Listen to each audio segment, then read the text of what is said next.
KSRTC driver Yadu മോശമായി പെരുമാറിയ actress Roshna ഇപ്പോൾ നമ്മളോടൊപ്പം ചേരുകയാണ്. റോഷ്ന ഈ ഒരു യദുവിനെ തിരിച്ചറിഞ്ഞു. റോഷ്ന അത് പരസ്യമായിട്ട് പറയുകയും ചെയ്തു. അത് യദു ആദ്യം നിഷേധിച്ചു. പക്ഷെ ഇന്ന് തെളിവുകൾ പുറത്തു വരികയാണ്, കൃത്യമായ ആ റൂട്ടിലുണ്ടാകുന്ന യദു ആണെന്ന്. ആ തെളിവുകൾ പുറത്തു വരുമ്പോഴും ഭയങ്കര മോശമായിട്ടാണ് യദു പ്രതികരിക്കുന്നത്. അപ്പോൾ തെളിവുകളടക്കം സാധൂകരിക്കുന്ന ഒരു സാഹചര്യം വരുമ്പോഴും ഇയാളുടെ പ്രതികരണം ഇങ്ങനെ തന്നെയാണ്. അപ്പോൾ എങ്ങനെയാണ് ഈ ഒരു സിറ്റുവേഷനിൽ നോക്കുകയാണെന്ന്? ഞാൻ അദ്ദേഹത്തോട് സംസാരിച്ചിരുന്നു. ഇന്നലെ കോൺഫറൻസ് കോളിൽ അദ്ദേഹം ഉണ്ടായിരുന്നു. ആ സമയത്ത് പോലും മാധ്യമപ്രവർത്തകരോട് സംസാരിക്കുമ്പോൾ ഞാൻ ചോദിച്ചത് ആകെ ഒരു ക്വസ്റ്റ്യനാണ്, ഇത് താങ്കളുടെ വാഹനമാണോ? പുള്ളി അപ്പോൾ KSRTC എന്ന് പറഞ്ഞിട്ട് സ്റ്റോപ്പ് ചെയ്തു.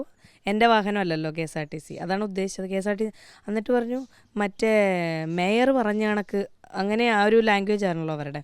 മേയർ പറഞ്ഞ കണക്ക് നിൻ്റെ തന്തയുടെ വകയാണോ ഈ വണ്ടി? ഇങ്ങനെയാണ് ക്വസ്റ്റ്യൻ ചെയ്യുന്നത്, തിരിച്ചു വന്നത്. ഞാൻ ആ ഒരു വിഷയത്തിലേക്കേ പോയിട്ടില്ല. നമ്മൾ മേയറുടെ വിഷയത്തിലേക്ക് പോയിട്ടേ ഇല്ല. ഞാൻ എനിക്കുണ്ടായ കാര്യമാണ് ചോദിച്ചത്. എനിക്കും വേണമായിരുന്നു ഇത് ഇദ്ദേഹം ഓടിച്ച വണ്ടി തന്നെയാണെന്നും എനിക്കും അതിൻ്റെ തെളിവ് വളരെ അത്യാവശ്യമായിരുന്നു.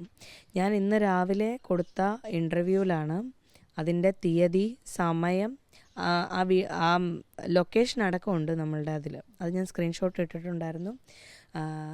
അത് കൊടുത്തത് വളരെ ഒരു ഭാഗ്യമായിട്ട് ഞാനിപ്പോൾ കാണുന്നു.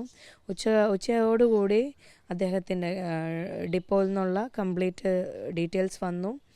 ഇത് ഇത്രാം തീയതി പോയിരുന്ന വണ്ടിയാണെന്നും ഈ ഒരു റൂട്ടിലൂടെയാണ് അത് പോയിരിക്കുന്നതെന്നും ഇദ്ദേഹമാണ് ഓടിച്ചിരുന്നതെന്നും വന്നു. ഇനി അതിൽ കൂടുതൽ പ്രത്യേകിച്ച് തെളിവ് വേണ്ട. ഇദ്ദേഹം അത് ചെയ്തു എന്നുള്ളത് അയാൾ സമ്മതിക്കേണ്ട കാര്യം മാത്രമേ ഉള്ളൂ. മനസ്സിലായോ?